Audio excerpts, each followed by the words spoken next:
नमस्कार दोस्तों, मैं सांगवान सर अपने YouTube चैनल लक्ष्य क्लासेज में आप सभी का स्वागत करता हूं। आज हम रीजनिंग का एक टॉपिक शुरू करने जा रहे हैं जिसका नाम है डाइस यानी कि पासा। अब ये डाइस या पासा क्या होता है ये मैं आपको इससे थोड़ा आपको मैं अवगत करा देता हूं कि आप सब ने लूडो सब खेलते हैं, सब जानते हैं लूडो के बारे में। तो लूडो के अंदर जो गिट्टी होती है, जिस गिट्टी के 6 फलक होते हैं, ये भी सबको पता है। वही रीजनिंग में हम उसी को डाइस कहते हैं, उसी को पासा कहते हैं। तो उसके अंदर आपने ये चीज़ देखी होगी कि 1 से लेकर 6 तक, 1 से लेकर 6 तक जो संख्याएं होती हैं या फिर जो डॉट होते हैं, जो बिंदु होती हैं, जो भी, लेकिन 1 से 6 तक ही होती हैं। इसका मतलब 6 फलक होते हैं। उसके फलक कितने हो गए? 6। लेकिन एक चीज़ और ध्यान दिया होगा आपने कि जो फलक होते हैं वो, जैसे कि डाइस की जो आकृति होती है, वो अपन देखते हैं कि वो आकृति कुछ इस टाइप की दिखाई देती है हमें। यानी कि जब उसको अपन कहीं रख देते हैं तो उसके अपन को 3 ही फलक दिखाई देते हैं। लेकिन आपने देखा होगा कि जैसे मान लो मैं यहाँ पे लिख देता हूँ, आपने को दिखाई दिया 1, 4 और 2। अपन को एक साइड से ये दिखाई दिया, तो अपन सोचते हैं कि यार ये ऐसा ही क्यों है, हो सकता है ये ऐसे भी तो हो सकता था। अपन जैसे बोले कि ये थोड़ा सही नहीं बना, जो भी है, हम बोलेंगे कि हमने जैसे लिखा यहाँ पे कि 1, यहाँ पे हमने लिख दिया 5 और यहाँ पे लिख दिया 2। ये ऐसे भी तो हो सकता है। लेकिन मैं आपको बता दूं कि ये ऐसे नहीं होगा, ये गलत है और ये सही है। अब ये गलत क्यों है और ये सही क्यों है, तो चलो इसके बारे में अब शुरू करते हैं।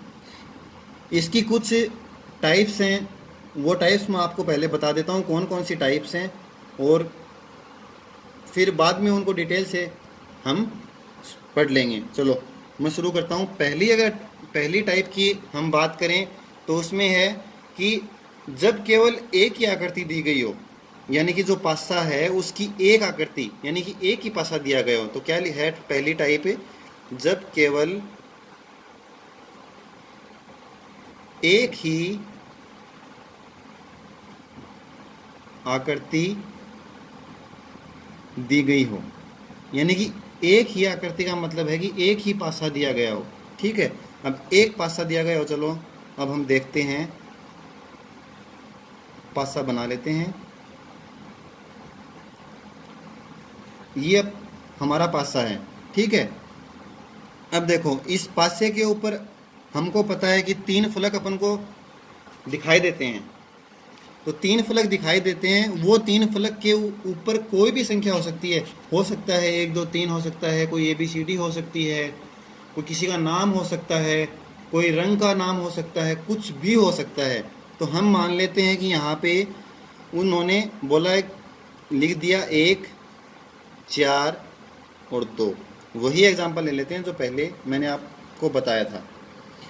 अब आप एक साइड में एक पासा और बना देता हूँ।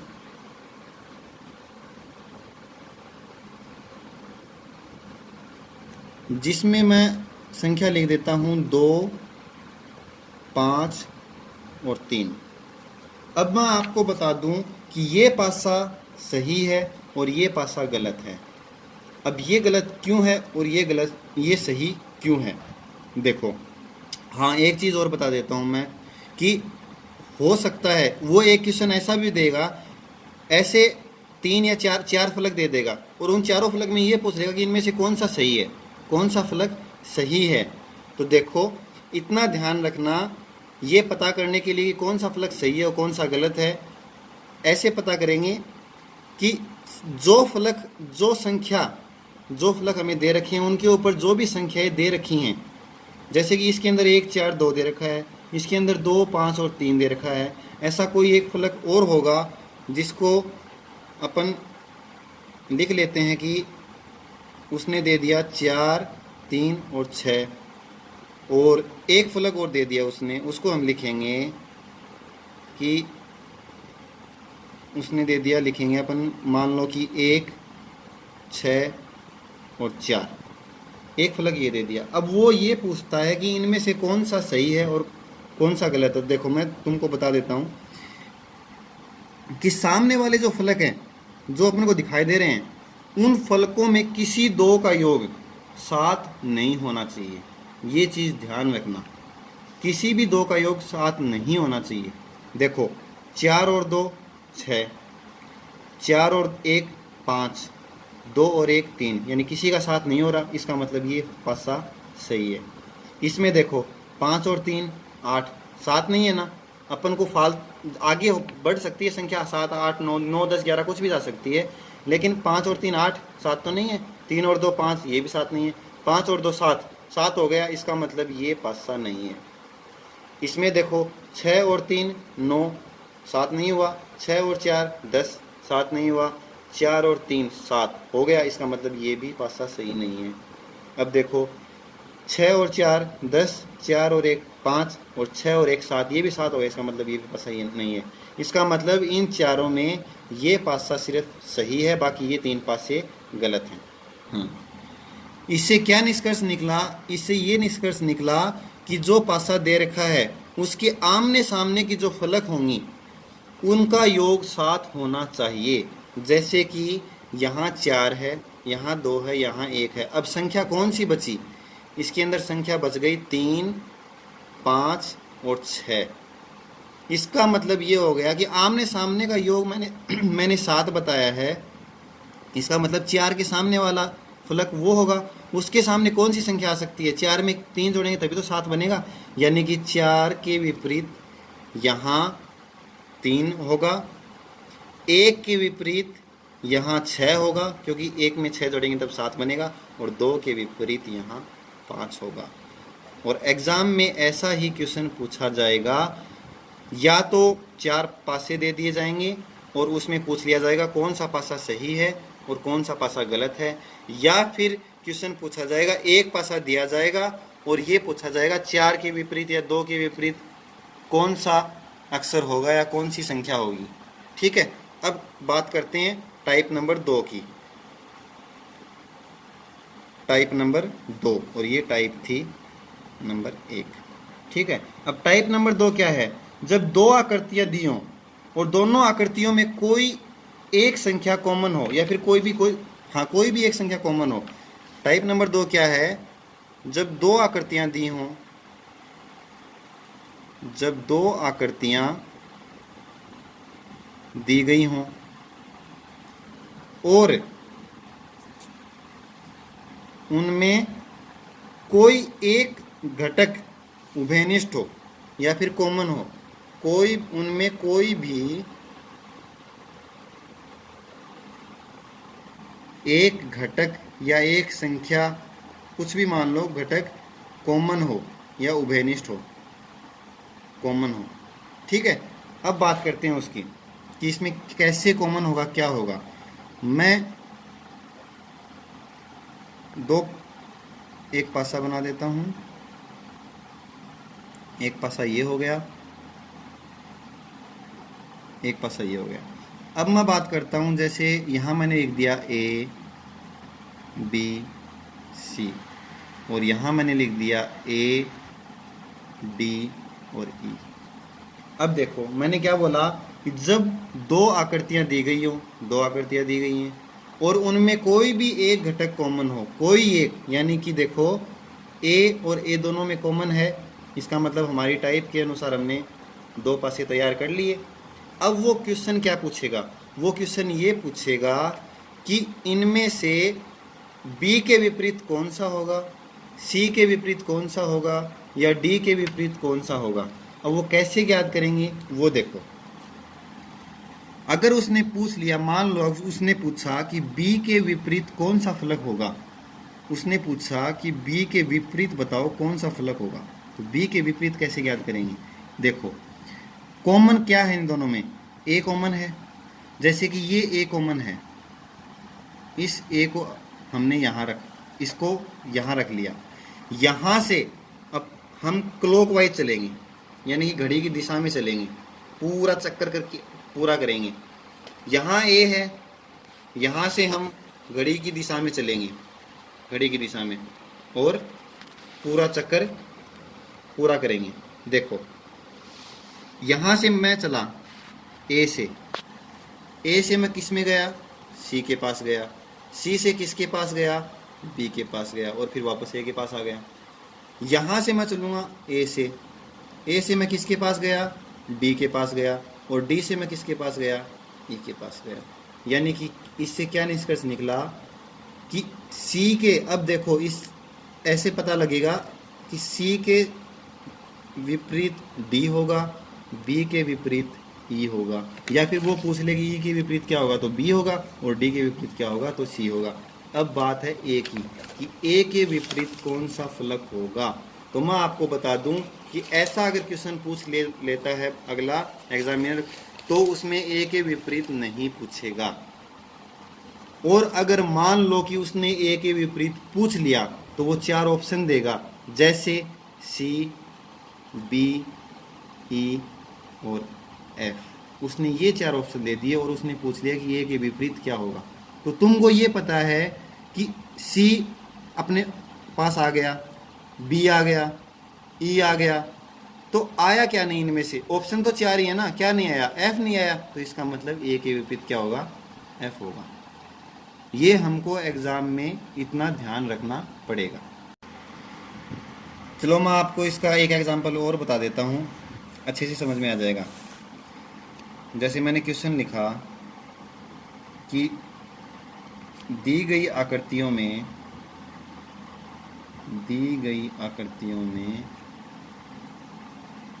4 के विपरीत क्या होगा। मैंने आपको ये क्वेश्चन लिख दिया, तो मैंने आकृतियाँ बना दी।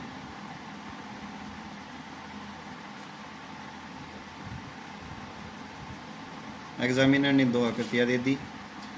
अब इनके ऊपर लिख दिया जैसे कि 1, 2, 4, यहाँ लिख दिया 2, 3 और 5, और उसने ऑप्शन दे दिए हमको। ऑप्शन क्या दे दिए कि यहाँ तो लिख दिया 5 मान लो, यहाँ उसने दे दिया इनमें से 3, यहाँ उसने दे दिया 1, और यहाँ उसने दे दिया मान लो जैसे कि 2। ठीक है, अब कैसे सोल्व करेंगे।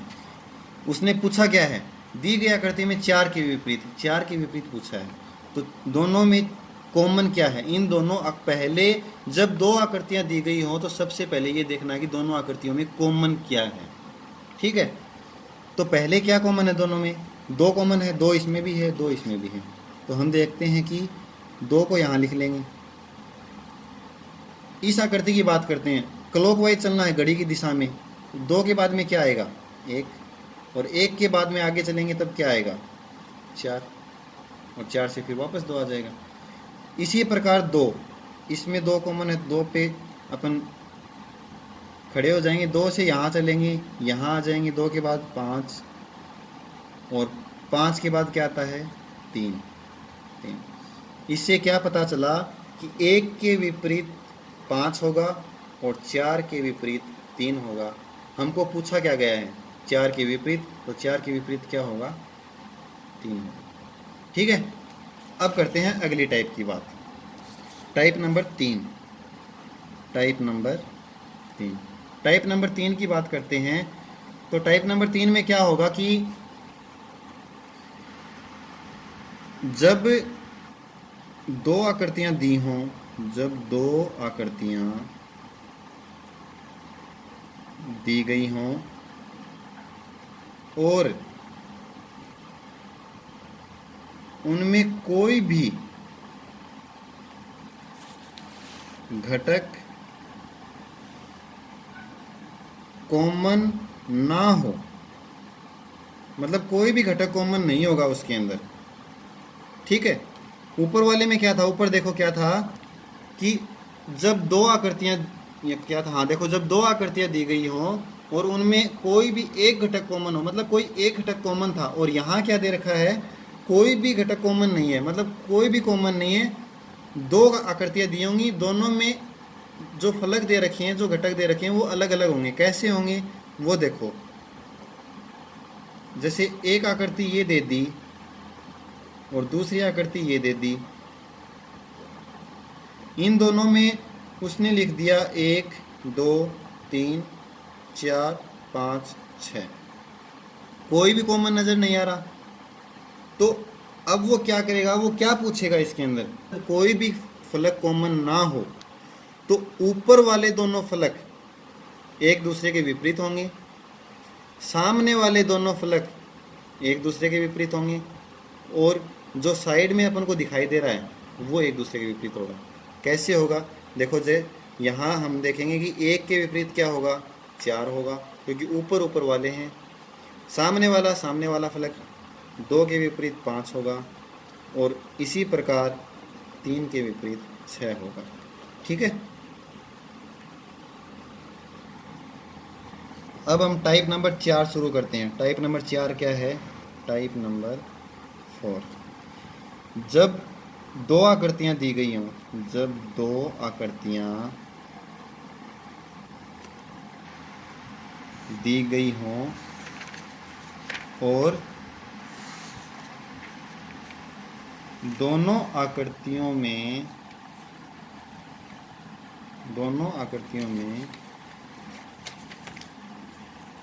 कोई 2 घटक कॉमन हो। पीछे हमने पढ़ा कि जब 2 आकृतियां दी गई हो, कोई एक घटक हो या फिर दोनों ही कोई भी घटक ना हो, और इसमें क्या है, जब 2 आकृतियां दी गई हैं और दोनों आकृतियों में 2 घटक कॉमन, यानी कि 2 घटक सेम होंगे। ठीक है, चलो देखते हैं। हमने देखा एक फलक हमने ये बनाया, दूसरा पासा हमने ये बनाया। जैसे हम देखेंगे यहाँ हम संख्या लिखते हैं, मैंने लिख दिया कि G लिख दिया, यहाँ पे मैंने R लिख दिया, यहाँ पे मैंने Y लिख दिया, यहाँ मैंने लिख दिया Y, यहाँ मैंने लिख दिया B, और यहाँ जैसे 2 कॉमन है ना तो मैंने लिख दिया R। कोई भी लिख सकते हैं, कुछ भी ले सकते हैं। ठीक है। अब देखो 2 कॉमन, R इसमें भी है, R इसमें भी है, G इसमें भी है, नहीं G इसमें नहीं है, इसमें है लेकिन इसमें नहीं है, इसमें Y है, Y इसमें भी है। अब देखो, अब वो एग्जामिनर क्वेश्चन क्या करेगा, एग्जामिनर क्वेश्चन जब ऐसी स्थिति बनती है तो एग्जामिनर क्वेश्चन एक ही क्वेश्चन करेगा कि इनमें से Y G के विपरीत क्या होगा, बस। इसके अलावा इस टाइप में दूसरा क्वेश्चन नहीं बनेगा। क्यों नहीं बनेगा, क्योंकि हम बता नहीं सकते कि कौन से फलक के विपरीत कौन सा होगा, सिर्फ एक फलक की बता सकते हैं। देखो R यहाँ कॉमन है, R यहाँ है, यहाँ है, Y यहाँ है, यहाँ है। अब तीसरा फलक क्या बच गया, G, और यहाँ क्या बच गया, B। इसका मतलब G के विपरीत B होगा, और एग्जामिनर भी यही पूछेगा कि G के विपरीत कौन सा फलक होगा, इसके अलावा कुछ नहीं पूछ सकता। अब बात करते हैं टाइप नंबर 5 की। टाइप नंबर 5 क्या है, देखो टाइप नंबर 5 है कि जब नहीं, टाइप नंबर 5 ये है कि जब 3 आकृतियां दी हों, 3 आकृतियां दी गई हों। हमने पीछे देखा कि जब 2 आकृतियां दी गई हों तो कौन से फलक के विपरीत कौन सा फलक होगा, हमने ज्ञात किया।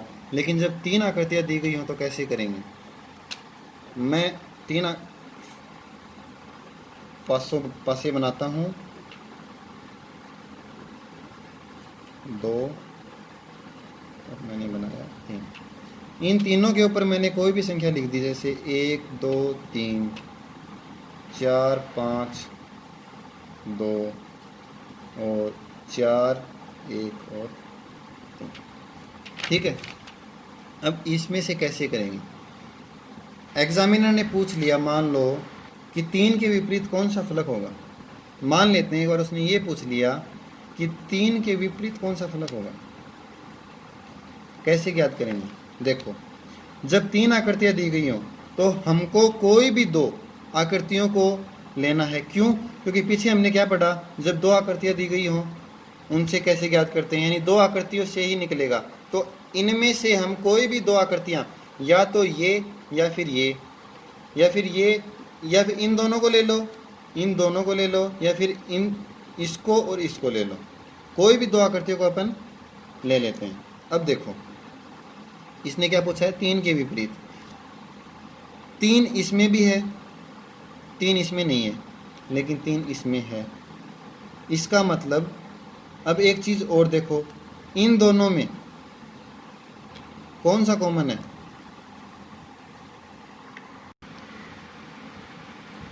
हमने देखा कि 3 इसमें है, 3 इसमें भी है, इसमें 2 है, इसमें 2 नहीं है, इसमें 1 है लेकिन 1 इसमें दे दिया। इतना ध्यान रखना कि 2 कॉमन नहीं होंगे, कॉमन 1 ही होगा। तो हम यहाँ 1 की जगह 6 कर देते हैं। अब सही है, देखो 3 की, दोनों में 3 कॉमन है, 3 के विपरीत उसने पूछा है, तो क्या करेंगे, 3 यहाँ रख लेंगे पहले पासे में। 3 से क्लॉकवाइज चलेंगे, 3 के बाद चलेंगे 2, 2 के बाद क्या आया, 1। यहाँ से हम शुरू करेंगे, 3 के बाद क्लॉकवाइज घड़ी की दिशा में 6 आया, और 6 के बाद क्या आया, 4। ठीक है। अब देखो 2 के विपरीत क्या है, 6, 1 के विपरीत क्या है, 4। अब हम ये देखेंगे 3 के विपरीत क्या होगा, 3 के विपरीत क्या होगा। अब कुछ स्टूडेंट्स बोलेंगे कि सर 3 के विपरीत 5 होगा। हाँ 5 होगा, ये सही है, पर हम श्योर कैसे होंगे कि 5 होगा? वो देखो इस पासे के अंदर, इन तीनों पासों के अंदर कितनी संख्याएं दे रखी हैं, कितने से कितने तक, यानी कि 1 से लेकर 6 तक की संख्याएं दे रखी हैं। और इसमें 2 आ गया, 6 आ गया, 1 आ गया, 4 आ गया, 3 आ गया, क्या नहीं आया, 5 नहीं आया। इसका मतलब 3 के विपरीत 5 होगा। अगर यहाँ कुछ और संख्या ABCD होती या फिर कुछ और होता तो 3 के विपरीत 5 हम नहीं कर सकते, वहाँ हम लिखते ज्ञात नहीं कर सकते। ठीक है। अब हम एक एग्जाम्पल के रूप में मैं आपको और बता देता हूँ, अच्छे से समझ में आ जाएगा। देखो मैंने एग्जाम्पल लिखा,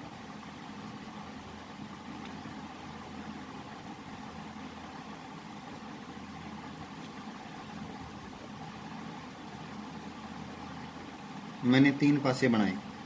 3 पासों में अब की बार हम करेंगे कि चलो क्या करें, रंगों के नाम लिखते हैं। जैसे मैंने यहाँ लिखा लाल रंग, इसमें है काला रंग, मान लेते हैं। यहाँ है पीला रंग, और इसमें अपन कर देते हैं काला, यहाँ कर देते हैं हरा। अब यहाँ करेंगे नीला, नीला कर देते हैं। चलो अब इन दोनों के हिसाब से यहाँ अपन लिख देते हैं लाल, और यहाँ कर देंगे पीला, और यहाँ क्या करेंगे, फिर क्या बच गया, हरा, हरा। ठीक है। अब देखो उसने पूछ लिया, मान लो कि लाल रंग के विपरीत पूछ लिया कि लाल रंग के विपरीत कौन सा रंग होगा। अब कैसे करेंगे, देखो पहले हम इन 2 पासों को लेंगे। इन 2 पासों में देखो कॉमन क्या है, वो देखो, लाल इसमें है, इसमें नहीं है, काला इसमें है, इसमें भी है, पीला इसमें है, इसमें नहीं है, यानी कि कॉमन क्या है, काला। तो क्या लिखेंगे, काला। काले रंग के बाद में जब घड़ी की दिशा में चलेंगे, इधर से इधर जाएंगे, क्या आएगा, लाल। लाल के बाद आगे क्या आएगा, पीला। ठीक है। अब देखो 2 नंबर डायग्राम में, 2 नंबर में जाएंगे तो काले के बाद काला लिख देते हैं, क्योंकि कॉमन तो काले था ना। काला रंग के बाद क्या आएगा, नीला, और नीले रंग के बाद में क्या आएगा, हरा। अब देखो हमसे पूछा क्या है कि लाल रंग के विपरीत कौन सा होगा। यहाँ क्या आया, लाल रंग के विपरीत क्या आएगा, नीला, और पीले रंग के विपरीत क्या आएगा, हरा। हमारा क्वेश्चन तो यहाँ कंप्लीट हो चुका कि लाल रंग के विपरीत पूछा था, लाल रंग के विपरीत आ गया। मान लो वो काले रंग के विपरीत पूछ लेता तो क्या करते? अगर वो काले रंग के विपरीत पूछ लेता तो रंग इसमें कौन कौन से दे रखे हैं? लाल, काला, पीला, हरा। अब लाल के विपरीत नीला आ गया, पीले के विपरीत हरा आ गया, रंग कौन सा बच गया? इन तीनों में कौन सा रंग बचा? कोई भी नहीं है। इसका मतलब काले रंग के विपरीत कोई रंग होगा ही नहीं। क्यों नहीं होगा? क्योंकि इसके अंदर रंग हमको 5 ही दे रखे हैं। देखो, काला, लाल, पीला, नीला और हरा। अगर 6 रंग होते, छठा रंग और होता, मान लो नारंगी होता, तो हम काले रंग के विपरीत नारंगी कर सकते थे। ठीक है, इसीलिए हमने ऊपर देखो, ऊपर वाले क्वेश्चन में क्या किया था? ऊपर वाले क्वेश्चन में इन 2 आकृतियों को लिया था। इन दोनों आकृतियों में हमने देखा कि 2 संख्या ही कॉमन है, लेकिन उन 2 संख्याओं से एक चीज़ याद रखना, हमने यहाँ पे 6 किया। 6 इसीलिए किया था क्योंकि इतना ध्यान रखना, जहाँ 3 आकृतियाँ दे रखी हों, यहाँ 3 है, यहाँ देखो यहाँ भी 3 आकृतियाँ दे रखी थी, तो इन 3 आकृतियों में कोई 2 आकृति ऐसी लेनी है जिनमें एक फलक कॉमन हो। 2 फलक कॉमन होंगे, उस आकृति को छोड़ देना है। इन 2 आकृतियों को लिया, एक फलक कॉमन था यानी काला कॉमन था, हमने इन 2 आकृतियों को ले लिया। हम लेते हैं इन 2 आकृतियों को। देखो, काले के विपरीत यहाँ काला है, इसमें काला नहीं है, यहाँ नीला है, इसमें नीला नहीं है, यहाँ हरा है, इसमें हरा है, यानी कि एक फलक कॉमन है। अब लेते हैं इन दोनों पासों को। इन दोनों पासों में देखो, यहाँ लाल है, यहाँ भी लाल है, यहाँ पीला है, यहाँ पीला है, यहाँ काला है, यहाँ हरा है, यानी कि इन 2 पासों में हमने देखा कि लाल और पीला 2 फलक कॉमन है। इसका मतलब इन 2 पासों को हम नहीं लेंगे, या तो इन 2 पासों को कॉमन एक साथ करके उस हमारे क्वेश्चन सोल्व करेंगे, या फिर इन 2 पासों को एक साथ, लेकिन इन दोनों को एक साथ नहीं लेंगे। ठीक है, अब बात करते हैं हमने जो पढ़ा है उसकी। देखो, हमने क्या पढ़ा है, पीछे वाले में पेज में हमने क्या देखा, शुरू से देख लो जल्दी से। जब केवल एक ही आकृति दी गई हो, एक ही आकृति में क्या था कि हमने देखा कि एक आकृति का मतलब क्या है कि जो पासा दिया गया है उस पासे में जो फलक दे रखे हैं, उन फलक के विपरीत वो होगा जो जिनका योग 7 होगा। यानी कि एक था, एक के विपरीत 6 होगा। क्यों? क्योंकि 6 और 1 का योग 7 है। और 4 के विपरीत 3 होगा, यानी 3 और 4 दोनों का योग करेंगे तो क्या? 7 आएगा। इसी प्रकार टाइप नंबर 2 में हमने क्या पढ़ा कि जब 2 आकृतियाँ दी गई हों और उनमें कोई भी एक घटक कॉमन हो, यानी कोई एक घटक, कोई भी नहीं, कोई एक घटक, कोई एक घटक कॉमन होगा। कोई एक घटक कॉमन होने का मतलब ये है, जहाँ कोई एक घटक कॉमन हो उसमें उस घटक को लिख लेंगे, उसके बाद क्लॉकवाइज घड़ी की दिशा में घूमना शुरू करेंगे। ए के बाद हम कहाँ गए? सी में गए, सी के बाद बी में गए। इसी प्रकार इस पासे में हम देखेंगे कि ए के बाद डी में गए और डी के बाद ई में गए। अब जिसके सामने जो है वो एक दूसरे के विपरीत होंगे। इस तरह हम इन पासों से एक दूसरे के विपरीत घटक निकाल सकते हैं। तीसरी टाइप नंबर 3 में हमने क्या देखा कि जब 2 आकृतियाँ दी गई और उनमें कोई भी घटक कॉमन नहीं है, इन दोनों में कोई भी घटक कॉमन नहीं है। जब कोई भी घटक कॉमन ना हो दोनों आकृतियों में, तो ऊपर वाला जो फलक है या घटक है वो ऊपर वाले के बराबर होगा, सामने वाले के बराबर होगा, और जो बच गया है वो तीसरे के बराबर होगा। ठीक है, इसी प्रकार हमने देखा। अब बात करते हैं टाइप, आगे हमने क्या देखा था? Type number 4। टाइप नंबर 4 में हमने क्या पढ़ा? जब 2 आकृतियाँ दी गई हों और दोनों आकृतियों में कोई 2 घटक कॉमन हो। जब कोई 2 घटक कॉमन होंगे तो उसमें तीसरा घटक जो बचा है, तीसरा जो फलक बचा है, वो उस तीसरे फलक के बराबर होगा। इसके अलावा हम ज्ञात नहीं कर सकते कौन सा फलक कौन से फलक के विपरीत होगा, सिर्फ एक ही फलक ज्ञात कर सकते हैं। अब बात करते हैं टाइप नंबर 5 की। टाइप नंबर 5 में हमने क्या देखा कि जब 3 आकृतियाँ दी गई हों, हमने ऊपर देखा 2-2 आकृतियाँ दी गई थी, लेकिन यहाँ 3 आकृतियाँ दी गई हैं। जब 3 आकृतियाँ दी गई हों तो वो उन 2 आकृतियों को कॉमन लेना है, उन 2 आकृतियों को देखना है जिनमें कम से कम नहीं, जिनमें एक घटक कॉमन हो। उन 2 आकृतियों को देखना है जिनमें एक घटक कॉमन हो। जिनमें 2 घटक कॉमन होंगे वो आकृतियाँ नहीं लेनी। जैसे देखो यहाँ इन दोनों आकृतियों में 2 घटक कॉमन थे, इसलिए इससे हम ज्ञात नहीं कर सकते। ज्ञात वही कर सकते हैं जहाँ जिन 2 आकृतियों में एक घटक कॉमन होगा। ठीक है, अब आज के लिए हमने 5 टाइप पढ़ी हैं। आगे कुछ टाइप बची हैं, वो हम कल की क्लास में या फिर आगे जब भी क्लास होगी उसमें डिस्कस करेंगे। बाकी न्यू वीडियो के नोटिफिकेशन के लिए सब्सक्राइब कर दें और बेल आइकन ज़रूर दबा दें, ताकि आपको टाइम टू टाइम अपडेट मिलती रहे, जिससे आप अपनी पढ़ाई सुचारू रूप से कर सकें। ओके, मिलते हैं अगली क्लास में। Thank you.